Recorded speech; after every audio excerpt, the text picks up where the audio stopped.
Hello students, आज हम discuss करेंगे कि वाटर को यूनिवर्सल सॉल्वेंट क्यों बोलते हैं। इसको वाटर को यूनिवर्सल सॉल्वेंट इसलिए बोलते हैं क्योंकि इसकी पोलैरिटी की वजह से high dielectric constant, ability form hydrogen bonding, smaller molecular size, ability to dissolve maximum number of substances जैसे कि कोवेलेंट, आयनिक और गैसियस मिक्सचर। अब हम इनको एक एक करके समझेंगे कि वो कैसे कैसे हो सकते हैं। वाटर को यूनिवर्सल सॉल्वेंट इसलिए बोला जाता है क्योंकि ये बहुत सारे सब्सटेंसेस को डिसॉल्व कर लेता है, जैसे कि लिक्विड को, सॉलिड को, गैसेस को।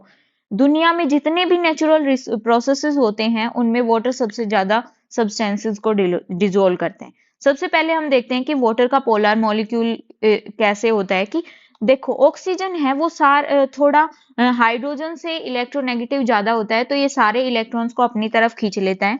इसकी वजह से जो हाइड्रोजन है वो इलेक्ट्रॉन से दूर हो जाता है, तो इसके ऊपर स्लाइटली पॉजिटिव चार्ज आ जाता है और इसके ऊपर स्लाइटली नेगेटिव चार्ज आ जाता है। बेंट शेप की वजह से इसको पोलर मॉलिक्यूलर बोला जाता है।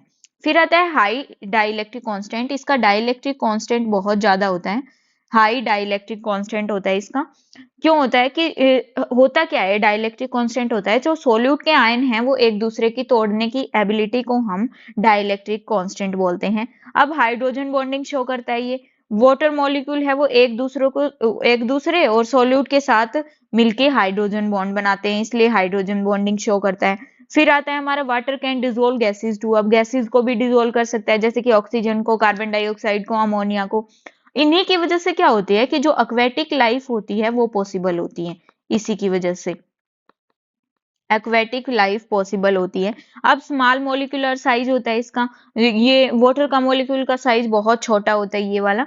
और स्मॉल होने की वजह से क्या होता है कि वाटर मॉलिक्यूल सॉल्यूट के बीच में घुस जाता है और फिर सॉल्यूट के सराउंड में ब्रेक कर लेता है और फिर क्या करता है, कंप्लीट डिसोल्यूशन होता है, मतलब जिसको हाइड्रेशन बोलते हैं।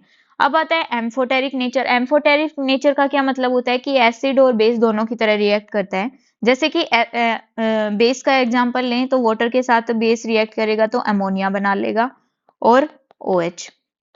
और अगर इसको एसिड के साथ रिएक्ट करवाएंगे तो क्या करेगा, ये अमोनिया हाइड्रोनियम आयन बना लेगा।